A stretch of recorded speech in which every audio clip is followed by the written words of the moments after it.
people think that barbershop harmony is confined to certain songs, which now, I guess at one time maybe it was, but nowadays we have many fine arrangers, and in our chorus we have an up-and-coming arranger, Judy Dwyer. Judy is right now. Oh!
The song that you wrote into our theme song and give us a play of it right now. Okay, you got it. Yeah, okay, thanks. A Chat with Glendora is my favorite show.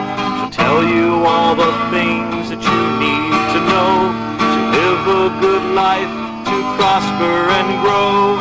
A Chat with Glendora is my favorite show. The chemtrails, the crooked courts, the liars for hire. She'll tell you a joke and then make you smile. She'll tell you all good things that you need to know. A Chat with Glendora is my favorite show. There's cat's tales and wives' tales and long talks with God. There's interviews and recipes and even my dog. There's singing, there's dancing, there's you and there's me. So please watch Glendora on cable TV. Again, so be careful. Another common tactic was folks impersonating Medicare employees. They were calling you, and this has happened, and telling you that your coverage is about to expire. They need your credit card to renew your coverage. That's a red flag. Scam, scam, scam. Okay. So here's the deal. I'm just going to give a few examples, a few tips too. Number one, report suspected cases of fraud or abuse. If you're being charged for a service you did not receive, report it immediately. Number two, report any incident when someone from, quote, Medicare calls you up and tries to sell you something over the phone. Medicare does not sell anything. Do not conduct healthcare business with anyone who comes to your door. Resist being pressured into giving out any personal identifying information over the phone, over the internet, or in person, unless you know who you're talking with and you trust that person, you've done business with them, and the same goes for Medicare. And check with your personal doctor about any new services or treatments before you commit to them. My purpose in being here today is to try to protect you. We do prosecute cases of healthcare fraud in my office, a lot of them. And some of the bad actors are people who try to sell services or try to claim credit for services they didn't sell. But we also see a lot of senior citizens in this state who come to us after they've lost their money and they can't pay their bills. So please, don't be one of them. Keep your antennas up, read this information, and remember, if you have any questions about whether somebody is legitimate or not, you can call my office, you can call Diana Scully, you can call your area agency on aging, and you can ask.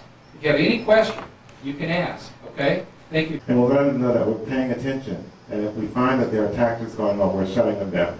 We're finding them. We're taking care of them.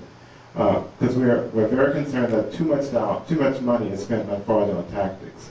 Brian mentioned, the Attorney General mentioned a few things. I want to kind of back up with that and say to add a little bit more credits to that. We were at an event just a few days ago. We've been all over the country on the Medicare bus. And at an event yesterday, one of the seniors mentioned that a pharmacist had filled a prescription incorrectly. She had this one drug that she was taking, which is 50 milligrams, and he filled it with 25 milligrams. Now, normally you would think, well, I'll just take 2, because 2 is the same as equivalence as 50, right? 25 and 25 makes the 50. But one of the things that happens in that situation is that the pharmacist will bill Medicare for the higher cost drug. So guess who pays for the lower cost? We do have our tax dollars. We want to avoid those kinds of scams. Identity, we had a scam a couple years ago, and this was the creme de la crop, actually.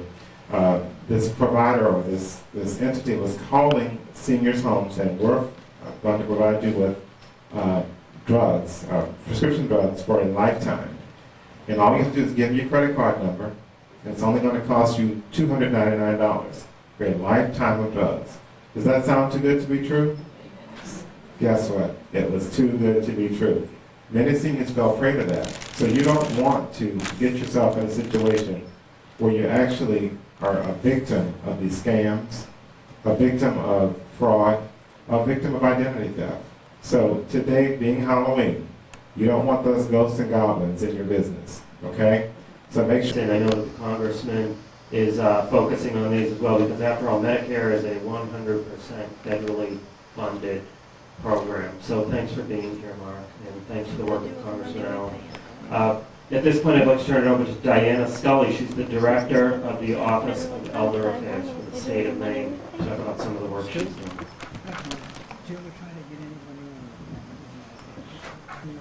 Thank you very much. It's a pleasure to be here this afternoon I'm actually here on behalf of our Commissioner of Health and Human Services, Brenda Harvey. But I am very glad to have this opportunity. At first I thought you were having maybe a rowdy party in here because all the pictures are awry, but I guess that's the trick part of trick or treat. So you're all in the spirit of the day. I want to thank our federal partners for coming to Maine from Boston, and I know you've been on the road a lot, just to help remind us that we need to be vigilant and careful about the upcoming enrollment period. It's a very important thing that you're doing, and we appreciate it. I also want to thank the Attorney General, Steve Rowe, for the work that he does and his staff do to help all of us in Maine, and in this case in particular, to help protect older folks and adults from fraud and abuse. He's a wonderful spokesperson, and we're lucky to have him. This is for the elderly, for the Senior Medicare Patrol project that we do here in Maine. You know, we have over 60 both volunteers and staff people who are helping seniors address issues, and, you know, be protected from fraud and abuse. And their efforts are so important, and we appreciate them so much. So we really, really do thank you very, very much. We've been involved in this work. At the end of these comments, I'm trying to keep them short for you. If you have issues, you may call 1-877-353-3771 from anywhere in the state of Maine to reach your local area agency on aging. And since it's in one of the handouts that you have on the table, 9200, and you all know the area code 207. So anyway, one other point, I just want to say that during the first 6 months of this year, through those volunteers, the 60 volunteers and staff, we've reached 3,800 people to help them. And, you know, that's a lot of people in a short time. So I have a feeling the pace will even pick up more as this enrollment period comes along. So thank you very much, everybody, and be careful, be vigilant, and we're here to help as well.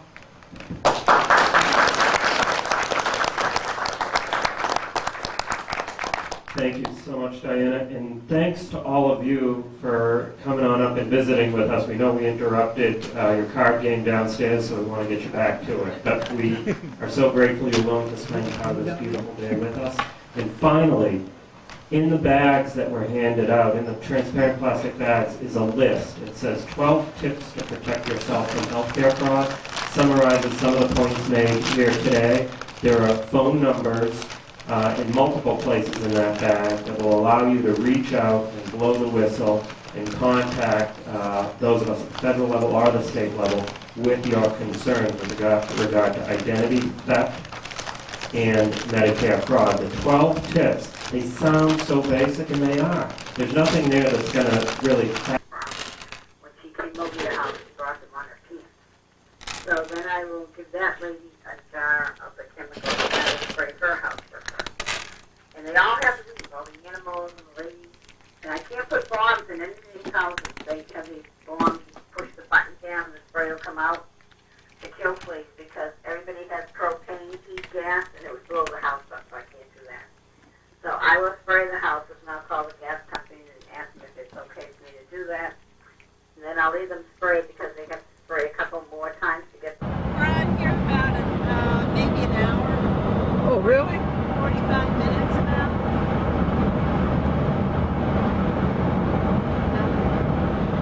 I don't know, about an hour on this, right, Kay?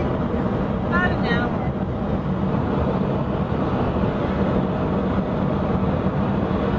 This is Brooklyn and Hudson.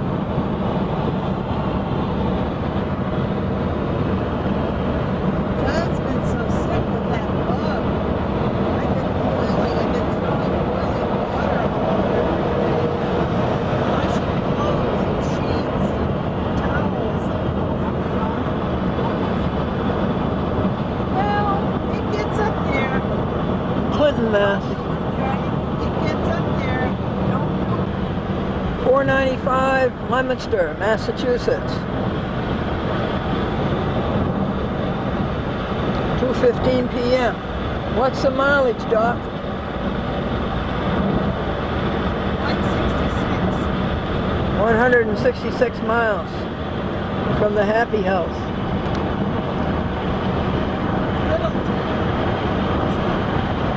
Littleton.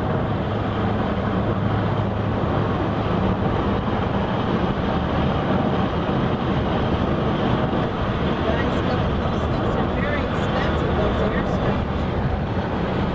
Did you know that? 7 o'clock Thursday morning, they got out there lunchtime, their time, and met up with Jane's sister for lunch. And they went on Methuen, to San Francisco. Lawrence, Lowell.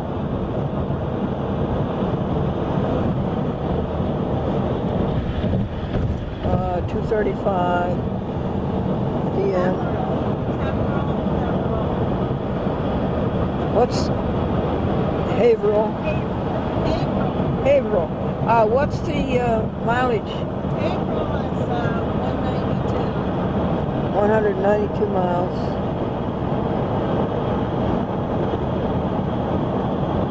Coming to the